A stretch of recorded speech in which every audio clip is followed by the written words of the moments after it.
Então, outro ponto importante também é entender a diferença de uma pregação para uma aula, né? Eu queria ficar um bom tempo nisso aqui. Por quê? Porque é o problema que eu falei do estilo artístico.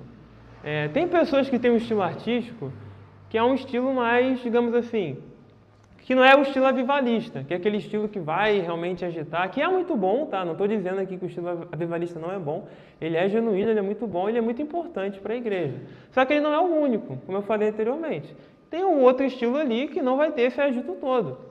E aí o pessoal fala, eu fui para assistir a mensagem, mas eu tive uma aula, né? Será que teve mesmo? Talvez não. Talvez você realmente teve uma pregação e você não está entendendo a diferença da pregação para uma aula. Então vamos entender aqui de uma forma bem prática.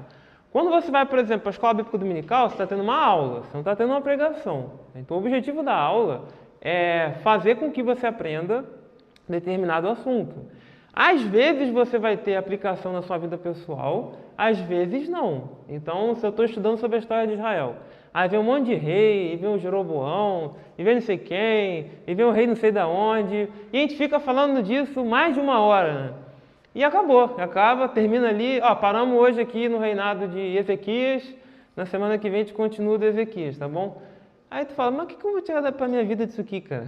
Então, isso aí você vai fazer num outro momento. Porque o objetivo da aula é te contar a história de Israel.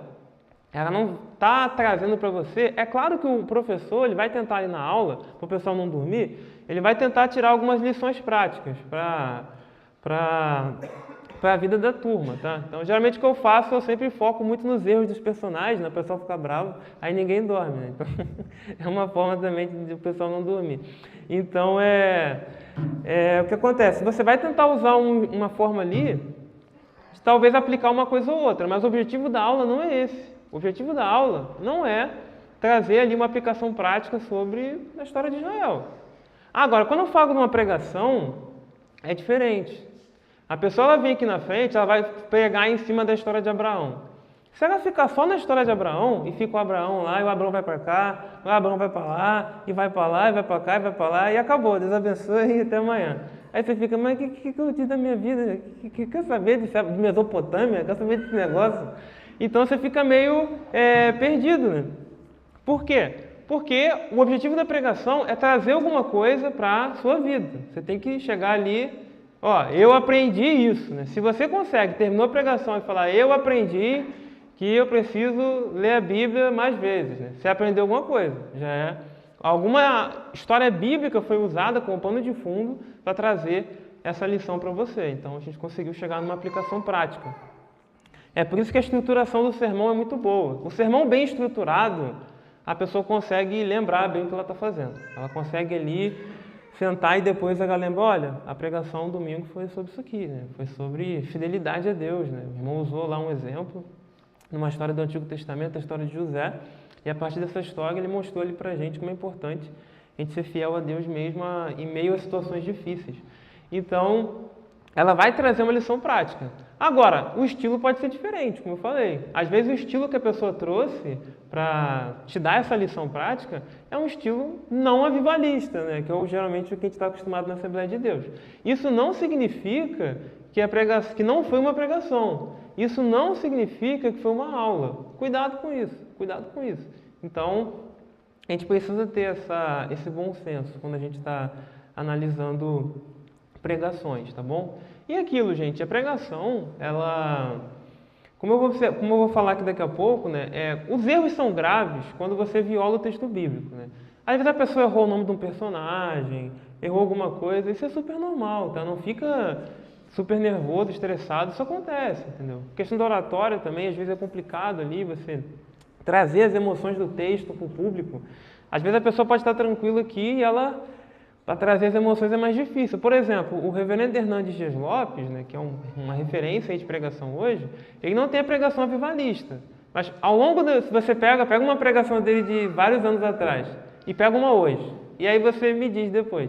Você já viu uma curva muito acentuada, principalmente em termos da oratória dele. Ele melhorou muito na oratória dele. Hoje ele consegue trazer muito mais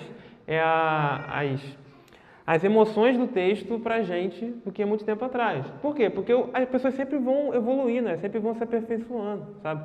Então, por mais que a pregação às vezes não é aquele estilo mais avivalista, que é, como eu disse, muito bom e muito importante, às vezes ali, nesse estilo, ela consegue também trazer esses aspectos importantes para a gente.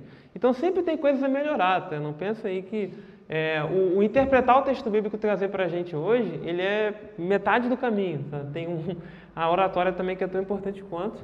E também a questão, né, que a gente vai abordar também, da vida de oração do pregador, né? Que ele precisa entender que, por mais que o conhecimento técnico ele é importante, nada disso é suficiente se você não tiver aí uma vida de oração, buscando a Deus, né, para trazer essa mensagem, senão as coisas não andam, tá?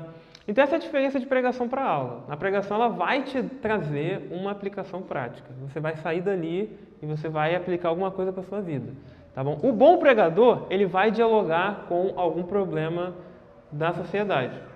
Ele vai conseguir estar com o jornal na mão. Você vai estar vendo o cara com a Bíblia na mão e com o jornal na outra, né?